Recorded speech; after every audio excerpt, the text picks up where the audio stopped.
What's up, y'all? Welcome back to another episode of the Girl Gangs podcast. I'm MP, I'm Alexis Nicole. and we're going to do our favorite. We're going to do a little Q&A. So Alexis put up a question box, and we got some questions. So we're gonna run through chit chat. But first, Alexis, how are you feeling? Overall, good. I'm tired today because we stayed up too late. We found this show, so I like murder mystery shows.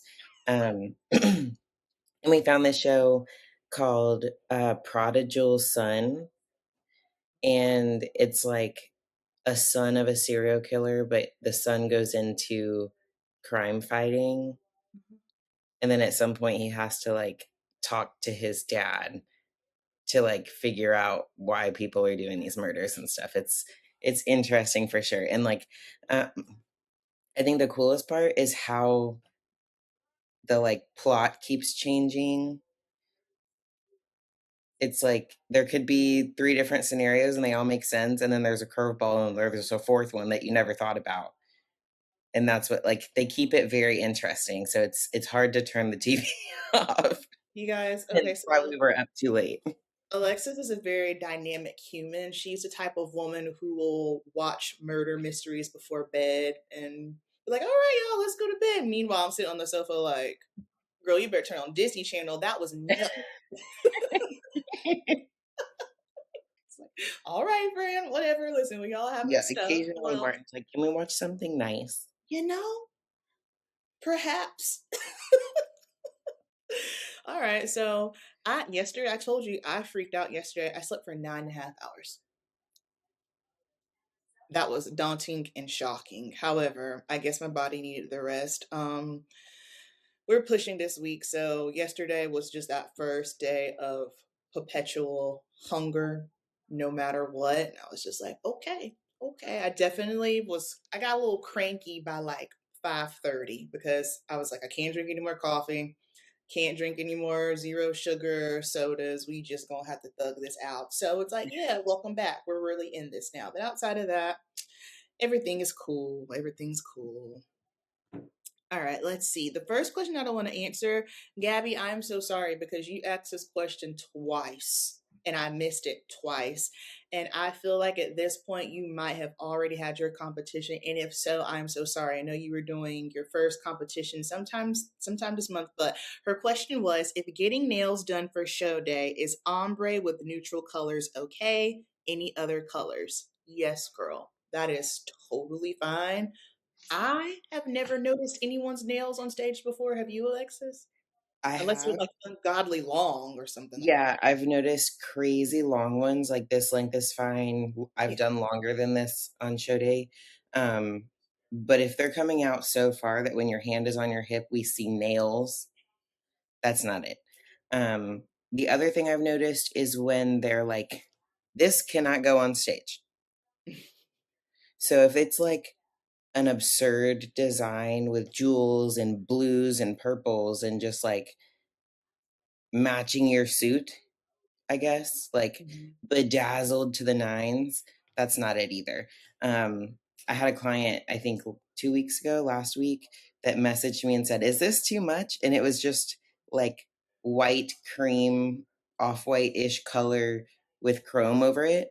And I Okay. was like, no, that's fine. Yeah. I always do a version of white, kind of, because that's what I've always done. So like French tips, I've had them do like 3D with like the gel or the acrylic, like flowers that come off but they're neutral. um when I started competing, I think Lindsay told me that most people do white, so that's where I got the white from, and I That's just stuck with white. funny. But yeah, as long as it's not distracting, I think that's the word that we always come back to.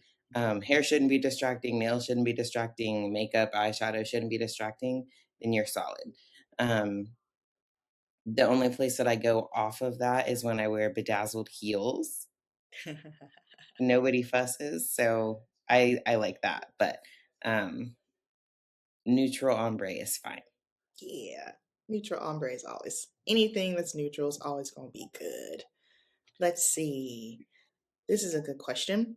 Thoughts on competing a few times within a season. So, beginning of the season and the end. I personally don't see anything wrong with that. It's again, it's just going to depend. It's going to depend on your physique, your feedback.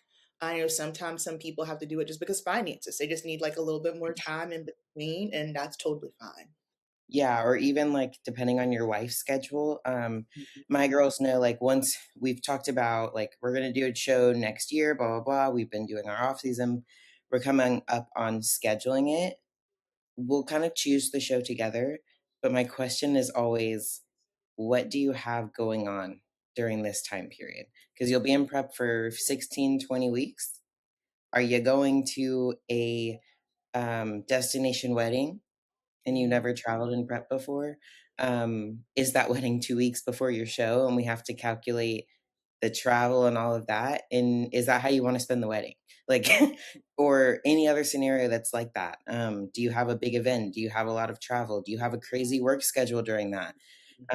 Did your husband just get laid off and now you have to pick up extra hours? It's probably not the time to shove an extra time suck into things.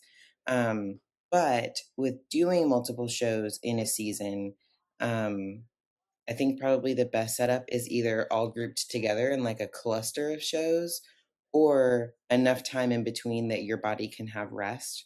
Um, Take it from me, learn the hard way trying to do shows 3 weeks apart, then 4 or 5 weeks apart. Um, it doesn't always come down to can you stay on the diet? Of course, that's part of it. Can you diet for that long? Did you prep for 20 weeks into the first show and now you're extending it a total of 10 more weeks? Can you do that? Are you going to be burnt out? But part of it is also, is your body going to do it? So you can prime your body so much, but you can't predict the future. And that's also why we say no prep is the same, no off season is the same, no peaking is the same. You can only do so much with what your body will do. You can guide it, you can veer it into there's only one way to go, and it sometimes will just hop into the grass. Like Yeah. it's going to do what it wants. So just be willing to listen to what your body's going to do. Because if you don't listen to that, you're not going to get the outcome that you want. And you're going to be more upset than if you had just chilled and taken off the time that you would have done that show. Yeah, because for me, listen, you want to piss me off, waste my time. Oh my gosh, that is a sure way to piss me off. So, in my mind, is okay, well, if the body is already talking to me, saying stop, why waste time, Yeah. energy, and money and keep trying to force it to do something it doesn't want to do? Yeah. And I've done that too, where I've tried to force it, wouldn't listen. Junior Nationals 2021 looked great, wasn't there yet muscularly, didn't need to do another show. And I insisted. So I go to Universe and look worse. In that situation, my coach said, like, we shouldn't do this. Everyone around me was like, probably shouldn't do this. I was like, I'm doing it. And you can't force something that's not going to happen. Um, so, lesson learned this season, planned to do shows back to back, did the first one and was like, didn't do nothing that we wanted it to. So, why am I going to waste the time, the flight, the money, the inconvenience of traveling for a show? It's not convenient to be away from your house for 14 days. And that's what it would have summed up to. So right after prejudging, I'm talking to coach like, yeah, St. Louis doesn't make sense. Are we on the same page? And he's like, yeah, you know. Mhm. So some of that comes with experience, but just like multiple shows in a season is completely fine as long as you're listening to all of what the data is saying. If the data gets to a point where it's saying no, or you're not going to get the outcome that you want, why shoot for the outcome when you're not going to get what you want? Period. I agree. I agree. What's your favorite zero sugar soda? So right now, I'm loving the zero sugar Dr. Pepper coconut. Have you had it yet? Okay, you just threw me a curve. I know you don't like coconut. I don't like coconut either. We talked about it. Martin's gonna love it. Get that for Martin. Yeah, he might have tried it. I have not tried it. I'll smell it first, if anything. If it smells like coconut, I'm not drinking it. Um, It smells like but coconut. my it does smell like coconut. Hmm. See, like if I can smell it, I'm going to taste it. See, I like So the smell of coconut though. I just do not like the taste of real the coconut. smell of coconut just makes me think of suntan lotion. Yeah, Like I it's like not that. like relaxing or anything. Love it. But my favorite is Pepsi Zero, regular, See, no fancy stuff inside. okay. She's like, I'm a purist. Well, Just like yeah. red bag Doritos. However, the red bag in Europe is or in the UK is actually like a pinkish or orange. It's not red. Red is a different flavor. Oh, I like the what is it? It's like the sweet and spicy Doritos. Mm. That's so I'm good. okay, like, if we're having a party and you get a couple bags of Doritos, I'll have a few out of the other color bags, but I'm not putting them on my plate. Yeah, the sweet and spicy Doritos with peach mango salsa. Oh my God, that is so good. I'm a salty girl. I am a salty girl too. Um, Yes, I love me some crackers post-show. yes. Oh my goodness, yes. Okay, does stage tanning disguise scars? I have an old, very visible one on my hip from surgery decades ago. Yes and no. I guess it would depend on the scar tissue.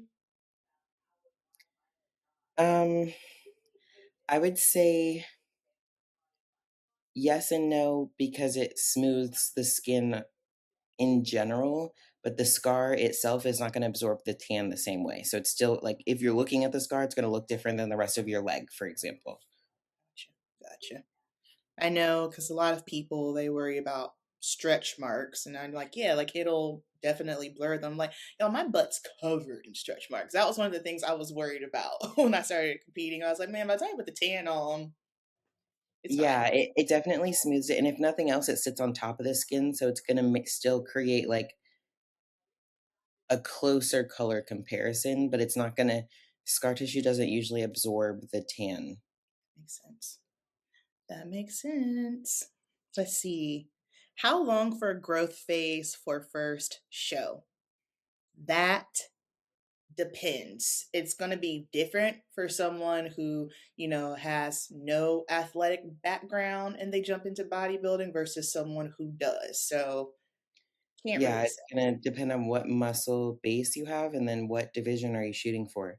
Bikini's gonna take, in general, a shorter growth period to get the muscle that you need, um, and wellness is gonna take much longer for the same athlete starting from the same point. Um, also depends on genetics, how well do you grow, and how long have you had the muscle, how dense does it look? Um, there are some people who are starting out with base almost no muscle, no lifting, training, sports background. Their muscle just matures much quicker. Maturity comes with time, but that time for each person is just going to depend on your genetics. Another person like me, I grow really easily, and it does not look like mature muscle for a very long time. So I just have to keep training the body part. Um, I've always been quad dominant, so any sports that I played, my quads took over in the movements, running, cheering. I was a base. So I wasn't training my glutes then. That's why my glutes don't haven't looked like the rest of my body for a very long time. Um, Even when I've gotten them lean enough, my best look was at the Arnold in Ohio. They're not hard like my quads because I've had that muscle. I've been training that muscle since I was 14. Hmm. And I never needed to use my glutes, so I didn't. And then it took me a very long time to learn how to actually engage them in a bodybuilding aspect. So it's just going to depend on what you got inside and then how much effort you put out outside. Yeah. I was talking to someone a few weeks ago who was just frustrated. She's like, well, it's just, I have the muscle. And I just told her, I said, listen, yes, muscle is there. You can't rush maturity. Okay. You have to literally keep doing what you're doing. Yeah, and how long are you willing to do that growth phase and then hang on to it? So you get to a point where you're like, I have the muscle, and then you start immediately dieting down. You're gonna lose some of that muscle because it's new muscle. Yeah. Then also for the athletes who are, wellness, figure, I feel like they tend to just get so discouraged. And it's just kind of it just takes time, y'all. It takes time. All divisions take time, but I understand for the more muscular divisions, you have to have the mindset and you got to be okay with, hey, this is going to take some time and that's all right. I think what happens too is sometimes, we can all get caught up in social media and you see this one girl and it seems as if she came out of nowhere, but she really didn't. She's been training for a long time. You're just now seeing her. So Yeah, don't she let just it. hasn't been getting on stage every season. That's it. That's it. Don't let it discourage you. Let's see. Fasted cardio versus non fasted. Is there really a difference or is it preference? So, this has always been my mindset on it. And y'all know, like, I'm not a science bro. I'm more of what is realistic for my life. I do like getting up early and getting the cardio done. That way it's out of the way. But sometimes, just depending on life, that just might not be possible for the day. So, whatever is going to work best for you and your life is what I feel you need to do. Because what I started running into was okay, well, I have crazy busy days. I'm on my feet all day long. I'm getting in bed at 11 o'clock, but then I'm waking up at like 5 to do fasted cardio. But guess what? I haven't slept. I'm not recovered. And so now I've hit a plateau. I'm watery. I'm hitting a wall. And it's like, we can't do that. Yeah, I think like my opinion on a base level, um, schedule's perfect, everything's good. Fasted's more beneficial. It's going to burn fat in a better, I guess, more efficiently than fed cardio. So, like, even if you put the cardio 2 or 3 hours after your most recent meal, you haven't digested everything you've eaten that day. So, you're burning calories, and calories are still calories, but you're kind of burning what you've eaten that day, what you've put in your body as energy, rather than burning from a fasted state is you're creating lipolysis and you're just breaking down the fat. You're digging into fat stores as energy to make the cardio happen rather than um, burning fuel that you've put in your body for the day. Um, evident don't come at me, because evidence in the research is going to say cardio is cardio, doesn't matter where you do it and when you do it of the day. However, those studies were not done on elite athletes either. So um, in the sense of what we do for bodybuilding, my opinion is fasted is superior. However, doing it is superior than not doing it. So if it's not realistic to get up at 3 o'clock in the morning before you go work a 13-hour shift, do it after your shift. I found for me, when I was working full time, um, cardio in the morning was more beneficial. I did get up at crazy hours because it was harder for me at the end of the day after I've lived off of caffeine to make that 13 hours happen. Ran around, had adrenaline dumps throughout my shift to then actually get my heart rate up to where it was. It could have been all of that. It could have just been that I was exhausted after the day.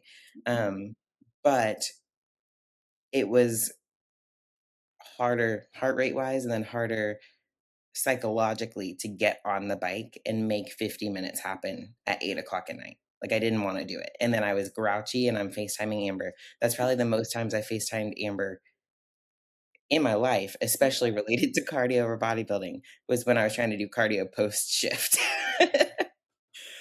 Ooh, I don't miss those days. Me either. Those were some tough nights. But listen, friend, I'm going to stand beside you, okay? I got you. But you got to do it when you got to do it. So Yeah. if it's a box that needs to be checked that day and you haven't checked it, you better check it. I mean, I've been in situations before where it's like, okay, pick the lesser evil. If I know I have a long day, I'm not going to be done with my last client till 8 o'clock. I'm going to have to get it done in the morning because training for me personally, training past 4:30 is just not my ministry. Like Yeah. I absolutely hate it. If I have to do it, I'll do it.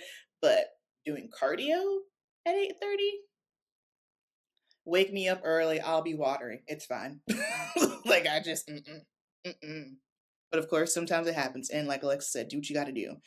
Um, any work with bodybuilders that have loose skin from weight loss? Advice, tips, struggling bikini girl.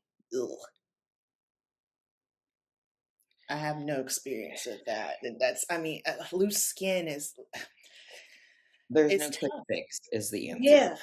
Yeah. I know all Um, the girls will do all the treatments and the things. And I'm like, okay, cool. Yes. But at the end of the day, like, yeah. what's I mean, I say? think the only quick fix is like a tummy tuck or Yeah. not just your tummy, but anywhere that you have Hmm. excessive loose skin is having surgery to correct.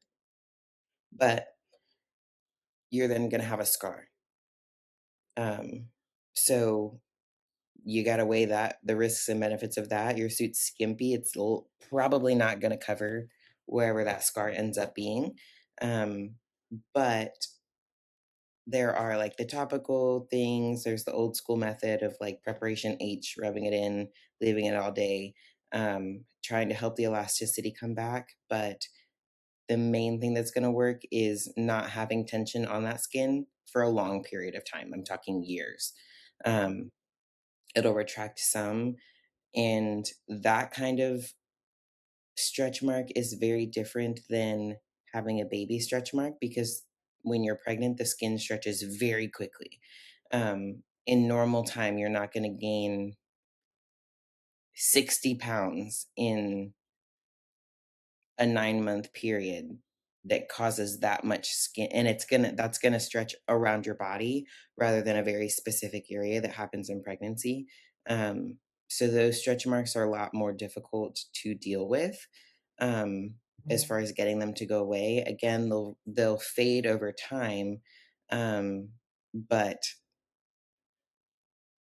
in the moment there's posing things that you can do, there's a suit adjustments that you can do, um, but there's only so much that you can hide that, Yeah. unfortunately. Well, I mean, that piggybacks off the next question. Can having noticeably loose skin from weight loss over 100 pounds affect how you how you place in shows? I mean, yeah, depending on who you're standing next to. um, That's a it's big key factor right there. yeah,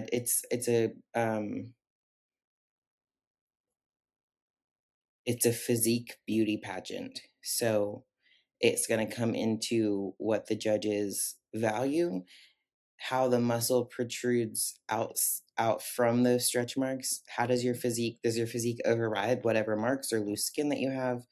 Um, and then how competitive is your class? I think that is a benefit of like the masters divisions, especially for women. Um, I saw a reel yesterday actually that made me mad because we've had the talk about where should the masters kind of cut. And I think part of that, especially for the women's divisions and men too, um, either getting into bodybuilding late or factoring in those life factors that aren't occurring with a 20-year-old typically. Mhm. So you have more people who have similar life experiences, might have stretch marks from weight loss, might have stretch marks or loose Right. skin from pregnancy, um, in those masters divisions. So it helps level the playing field. Just like for the brand new competitors, you've got novice and true novice and all of that. Um, but if we're talking open, no matter what you think is a hindrance on your physique, you have to just be understanding that you're going to be going against competitors that don't have those differences but have other differences. um, which brings us back to trying to stay in your lane. You can only do so much with what you've got. You do Mhm. the best that you can with that. You get it on stage and see how it places. um, but being realistic within that is also important, just like any natural competitor. If you're going to get on an open stage that's not a tested show, you're going in with the knowledge that you are competing against people who are probably using PEDs. Um, Natural competitors can beat those people. Um, especially depending on how much they've wrecked their physique with PEDs. So it's like, it's a gamble. It's always a gamble. Yeah. And I just want to say this too. I just feel the need to say it because you have stretch marks or loose skin. Like it doesn't mean that there's something wrong with you. How I Yeah. explained it to someone is just like it just means you went through something. That's literally all it means. It's like, yeah, it's a physique competition, absolutely. But I think sometimes people take it personally, and we have to learn to not take it personally. I think we need to do a better job at understanding the game we are playing. Because when Yeah. we understand the game we're playing, when we get our outcome, it's easy for us to reason with it. But I think some people Or go try to in, play the blame game yeah, when it's like, yeah, this is what you signed up for. yeah, Um, and I would relate it back to, like, when I was in pageants. I told y'all I left pageants because it wasn't gonna happen. I'm 5'2" and muscular. Watch any Miss USA. I was never gonna win the Virginia level because I wasn't gonna do well at the national level, I guess you'd say. Um, and they want the winners to represent at the next level. I mean, that's the simplest form that it boils down to. Who represents the division the best that day by the criteria that's set. yeah. At least in bodybuilding, we have a very written criteria. In Mhm. pageants, it's like everyone can do it, and that is so not true. Lies, And you have to lies. learn it the hard way. But at some point, you know that the expectation is walking runway. How are you going to walk runway when you're 5'2"? You can't wear any of the sample gowns, especially when you're a size 6 when it comes to that world. Mhm. You're not going to fit anything. So it would be naive for a 5'2" girl that's not muscular but weighs 190 pounds to get upset when you go to a casting call and you don't fit anything. It's like, it's, you know what the expectation is. So going in to any scenario, knowing what the expectation is and expecting a different outcome far from that mark would be naive. Um, but every physique within bodybuilding has different variances. Nobody is the same. So I would say, like, stretch marks or loose skin is a variance. So is having a weak muscle part or um, weak structure that Mhm. you were literally born with that and you Yeah. can't do anything about it. Wanting to be a bikini athlete, but you're built for wellness or figure. What are you gonna do? The judge is telling me at Universe to change my front pose because I look bow-legged. I'm bow-legged, can't change my shin shape. Like, you know? And some of those are gonna seem minute to some of those Yeah. are not gonna seem comparable, but ultimately it comes down to variances. Um, what do you think you can overcome? If you think it's a weakness, can you overcome it? Yeah. Sometimes it's a hard no, sometimes it's a hard yes, sometimes it's, I don't know, let's see what happens. Yeah. And I guess too, it's just kind of like, well, hold on. Like, if we just stepping on stage for the first time, let's just get on stage. Like let's not even like worry ourselves about those things. Like, of course, it would be naive to think, oh well, I'm never going to think about it. No, like we're women. Let's keep it a buck. But let's just get to stage first. Yeah, and some Let's see things if that we you like think it. are a huge hindrance, the judges a lot of times don't notice. And then sometimes the things that you think are not a big deal play a significant part. And some of that's a learning game too. Like, girl power, I guess I had scratched my leg during the night. Like, I just went to itching. And I had on my physique, for the people who are on YouTube, like, scratch marks all right below in the front of like my quads, at the top of my quads, that were clearly from nails. And so when the tan went on, it's like all this fresh trauma to my skin basically. Just ripping up The that tan went, epidermis. like, you could still see the scratch marks. And like Amber said it at one point, Martin said it at one point, like, "What happened to your legs?" I'm like, I What guess were I you scratched doing? them. So now I'm, like, all worried about it. I'm like, "Do we put makeup there? Should I ask them to, like, buff?" Yeah, I don't know. And then Yeah, nobody said anything about it. it was fine. I didn't even notice it when you were on stage because like you just looked No, so but, like, I clean. was so worried about it, and Yeah, I've had many situations that are like that, um, and those are, like, fixable later on, but in the moment, you're not really sure how it's gonna translate, um, so in the moment, you just gotta work with what you got. that's it. That's all you can do. Yeah, I was wearing a Types. Band-Aid on my butt at Arnold UK. Nobody noticed. Y'all are gonna go watch videos now and try to find it, but nobody said anything. Oh man. Types of recovery: massage, sups, dry needling, body work all day. My least favorite, Epsom salt bath. Um, Yeah. You guys that like Epsom salt baths, use it to mm, your advantage. If you yeah, like a bath, do it. It helps. I really dislike them. It still helps, so I do them. Probably not as often as I should, but I would say the biggest, most important and thing that nobody listens to is sleep is your best recovery. next one. Yep. My clients know that I am on them about sleep. Sleep is so like underrated. It kills me how athletes are like, "Oh, I'm doing this, I'm doing that, I'm doing this." I'm like, "Baby, did you go to sleep? Did you go Yeah, to sleep?" and you can improve, you can grow, you can do all the things without adequate sleep. It's gonna be much, much, much, much, much, much better if you're getting adequate sleep. Mhm, As a whole, there's gonna be nights where you just couldn't sleep because you were stressed about XYZ, but don't overextend yourself if you can help it to where you're getting 4 or 5 on the regular, because while you might be making progress, you're still limiting yourself, I promise. mhm, mhm. Let's see. Tips for growing coaches. I would say for this, Oh, okay. I didn't understand that at first. oh, um, I would approach it like, I mean, any other business. Like, you got to be open minded. I think where a lot of coaches go wrong is once they have a way, quote unquote, they want to stick with that way and they This want is to what works. and repeat it on every athlete when that makes zero sense. You don't even have to be in this long enough to understand that. But how can that be when everyone's physiques are different? Like we can Yeah. see that visibly.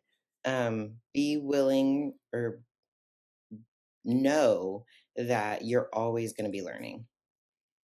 No physique is the same, the criteria is always changing. Sometimes you go into a show thinking you nailed it, and then the outcome is like, "Ugh." What went wrong? And you don't know at first, and you gotta go back and, like, reassess what's going on, what did they reward, um, and figure out, "Okay, well, like, this is what we did, and this is totally not what they wanted." Or, "This is what we thought would work, and this is not the outcome we wanted at all," as far as how the physique responded. Um, Don't if be you are afraid to ask questions or ask for help. Yeah, yeah. Um My coach still asks me, like, "What do you think of this? This is what I'm thinking." Usually the answer is yes, because he's so knowledgeable, way more knowledgeable than me. But sometimes I'm like, "Well, this is what I did before, and it worked really well. That we haven't done this." And he's like, "All right, well, we can try it." Like, and that's someone who's been coaching for a very long time. If I would say, like, in comparison to that, the coaches that I see end up like hitting a wall and only reaching this level of success with their athletes rather than keep on climbing over the years, are the ones that think they know what's going on. And Mhm. you have not worked with every single body in the world, so you do not always know what's going on. You will never have all of the information, which is the cool side of coaching, because sometimes it's like, I've done everything. You haven't. You haven't you haven't done all of the mathematical equations to figure out what's the best formula for this person on this day. This day. Just because even if you've been working with that person for a long time, sometimes it doesn't make sense. And sometimes it won't make sense for weeks after the show. And then it's like, ah, Mm. I figured it out. Yep. Yep. If you are also an athlete and a coach, um, I think it's wise for you to leave whatever it is that you do for your prep at the table. That is probably going to be obsolete for every athlete that you work with. I Well, think and that, pieces of it might work. The thing as a whole right. is nobody else's. Yes. Yes. I think that is sometimes a hindrance for some athletes who are coaches. They think, well, this is how I am prepped. This is what I do. So I need to take this exact same thing and put it on an athlete. And it's like, no, it's like obviously having that experience is good. Like that's knowledge, but you can't expect that to work with your athletes. Yeah, not everyone's gonna respond to the same thing. I know that I've gotten several questions about keto and how to diet with keto and how to peak with keto specifically. And I'm like, guys, we did this the first time, literally on my YouTube. Boss says, I've never done this before. Mhm. One, that's a sign of a good coach because he's willing to try something he's never done. And it went really well that first show. But we only successfully really did it once. So that's with the same athlete under the same conditions with the same plan. We didn't change anything, and two completely different outcomes. So to try to say that that's going to work successfully to the level that it did the first time with another person, you can't say that. No. Um, and that's with anything. Like just because someone did it can be an idea starter, and it can be like part of the brainstorming of like maybe we incorporate this. Um, but like the questions that we get in DMs, it's like, what are your calories at? What's your cardio at? What should my cardio be for my prep? Y'all, I don't know. I don't know. I don't know. That's oh my gosh, that's the one question that always gets me going. What are you eating? And I'm like, you're not gonna look like me. You're not gonna look like me. I can eat what you eat. I can eat exactly what Alexis eats. I'm not gonna look like her. It's Yeah, not possible. if it's a more pinpointed, like I'm having this problem, what helped you? Right. And that's still a brainstorm. Yes, like it was like, hey, like my digestion's jacked up. These are the foods that I'm eating. That's totally different because it's like, oh, well, hey, maybe take out the eggs, maybe it's the chicken. I don't know, try that. But you can't, again, that whole rinse and repeat. And someone did Yeah. ask that question, can you talk about carb versus fat peaking? Yeah, so I would say like the biggest piece, I didn't know how fat peaking was gonna go. Had no idea. I was mainly worried about We were all like, digestion slowing too much and not being able to go to the bathroom and looking bloated. That's what I was worried about. Because I didn't want everything just like kind of getting backed up. Um, I would say with fat loading, you see it. I would say there's more of an obvious outcome. You're not going to burn through fat and like lose the fullness that you've built over 2 days as quickly as you would carbs. But there's also not a fast solution either. So, like mm, with carb loading, it's like you woke up on show day flat. Okay, here's two, like try to get 2 meals of good, heavy carb meals in that digest well so that when you get to stage in 6 hours, you look good. yeah, Fat loading, once it starts going, you're not going to process another meal of fats as quickly as you would carbs. So, there's much less of a give when it comes to time of fixing it, which is why Arnold UK, when we did the same load, my metabolism had just kicked up. Like we coming out of Arnold US, we went back to lower food, let everything like we went back to the same plan. We peaked the same, but when we peaked, my metabolism took off from those calories that time. So I looked great going on to stage, and then just a few rounds of posing, I'm burnt. I'm like, it's flattening. There's no fix. I can't go backstage and eat honey. Well, I'm not going to because I haven't eaten carbs. See, right, like the bigger risk is playing with something and it having it go even further off track than too dealing many. with what you've got. And then it's like we're nowhere near the outcome we want. Then we throw in a Hail Mary. Then we did the burger and fries in between. It's like Yeah, let's see. it's probably not going to get much worse from here, So we'll just see and take the data and go from there. And then Mhm. that's why we decided to incorporate carbs the next show. And then my body was just run down and was like, I ain't doing nothing. It don't Because we did matter. in fact the third show. So, um, but that's the game that you have to play. If it ain't broke, don't fix it. When it's broken, then you start dabbling. Mhm. And I think that's where some people go wrong too, because I get it. Like we all get intrigued and interested, like, oh, that sounds interesting. I wonder how that works. If your Yeah. formula is working, leave it alone. Leave it Yep. alone until it stops working. Then Yeah. make adjustments. I'll have comments like that too. Like, oh, well, I'm in prep. And my coach hasn't changed my plan in 4 weeks. Well, what's happened over those 4 weeks? Has anything happened? Are they just ignoring you because the weight hasn't dropped, Yep. physique looks the same, measurements are the Mhm. same? Um, or are you slowly still cranking down and Mhm. it's still working? If it's still working, don't need to do anything. Mhm. That same thing, I've done that too, where um, when I first switched to Boss, he dropped, I was in prep 14 weeks out, drops my cardio, bumps my food to higher than it had even ever been in off season with my prior coach. And I'm just dropping a pound and a half, 2 pounds per week. I think it stayed like that for 5 weeks. Mhm. My cardio at the end of that prep was right where it had been when I switched coaches, so it didn't go up that much. Yeah. My food was the highest going into that show than I'd ever had food go I'd never had carbs going into a show. Yeah. And I still had my breakfast on every day. Um, and I was right there where I was like, when are we gonna change things? When are we gonna change things? And it's like, it's working, why would we change it? Yeah, that makes sense, but still, I'm uncomfortable. Like, you gotta go with it sometimes. Sometimes you'll have amazing shows where it's like, I did this prep, my food's super high, my cardio is super low. I know you guys see those girls because I get those messages too. Like, so and so's food is this, and why is mine this? And I'm like, I don't know, you're two different people. Um, and then you'll have the next year where things are completely different, and it just goes different, and that is just bodybuilding in the body. That's it. Yeah.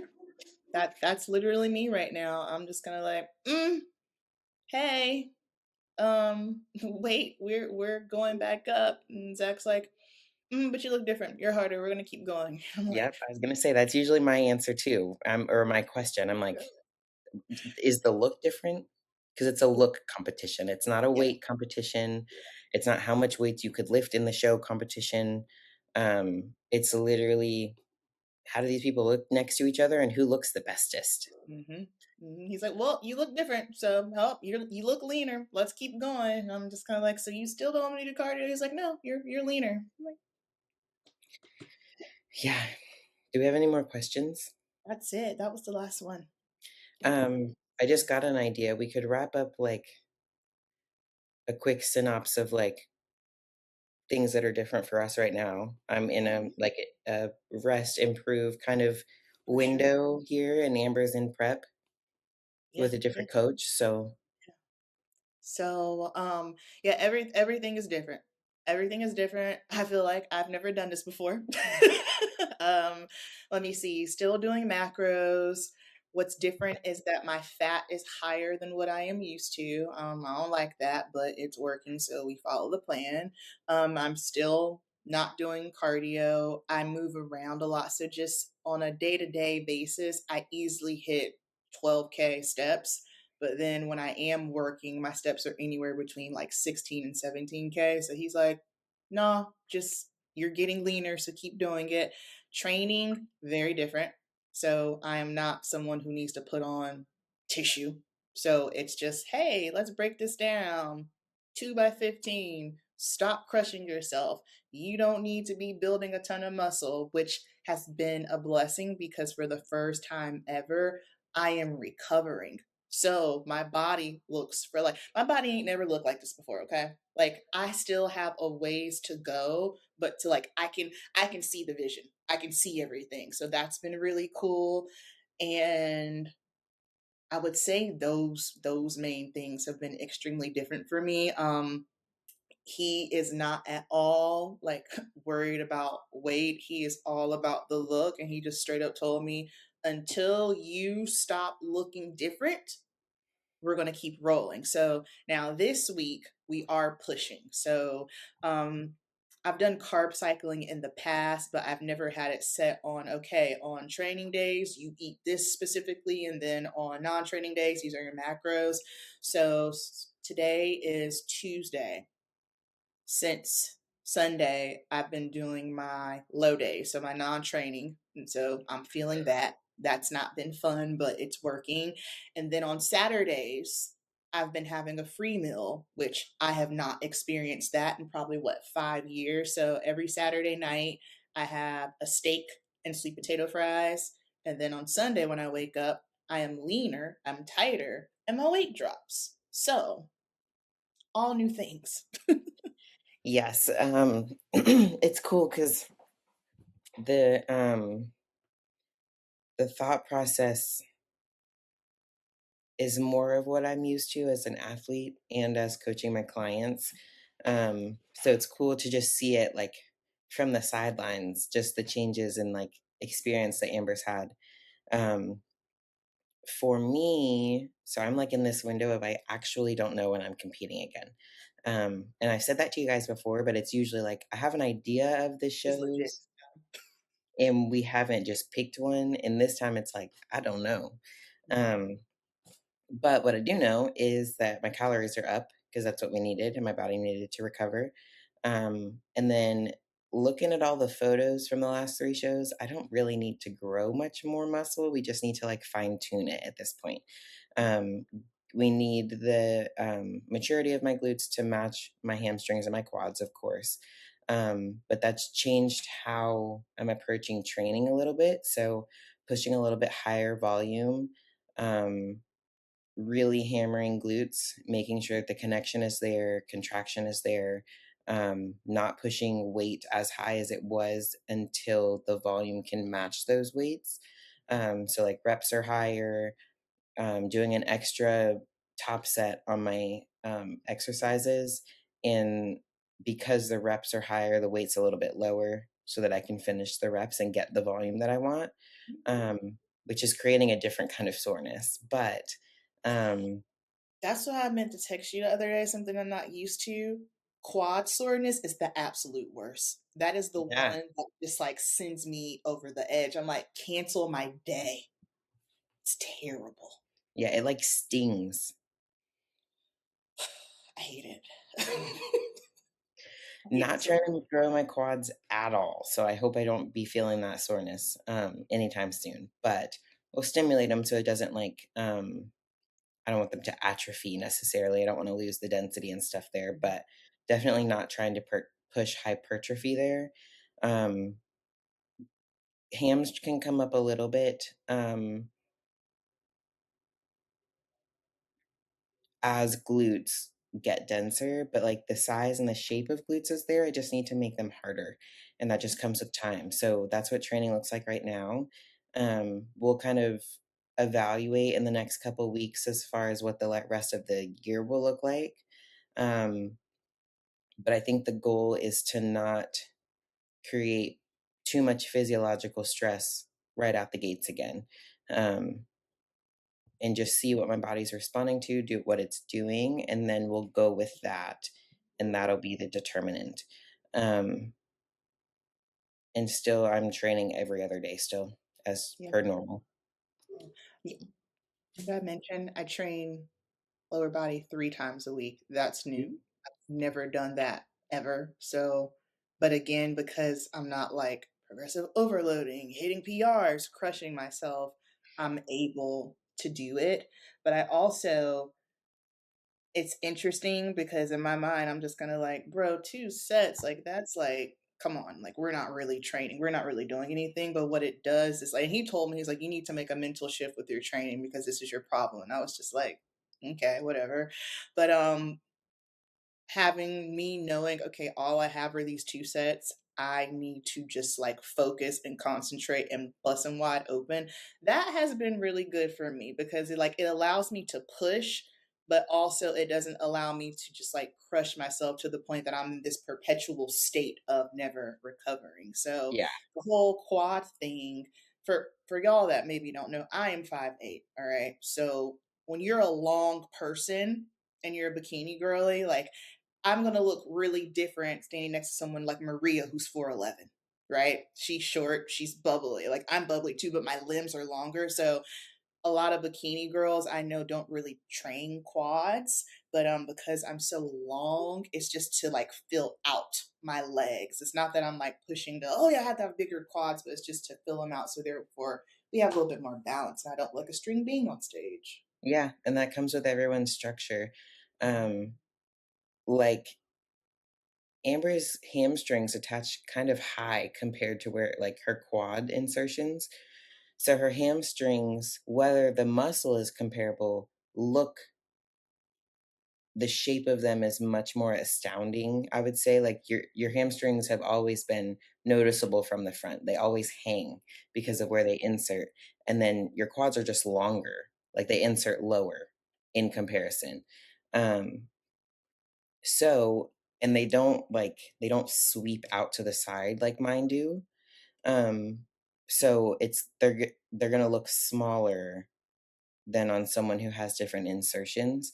And that's also comes with learning your body, comes with over time, an experienced coach being able to look at you and see what is going on there with those like specifics of a physique, and then tailoring training to fit that physique. Yeah. Yep. So that's all I got. You got anything else? Nope, I'm going to mostly finish my cabinet today. I'm redoing a cabinet. Oh, good for you. I need to eat and I need to go train my quads. I'll train with it at some point. All right, y'all. Thank you so much for listening. Thanks for sending in your questions, and we will chat with y'all next week. Bye, guys.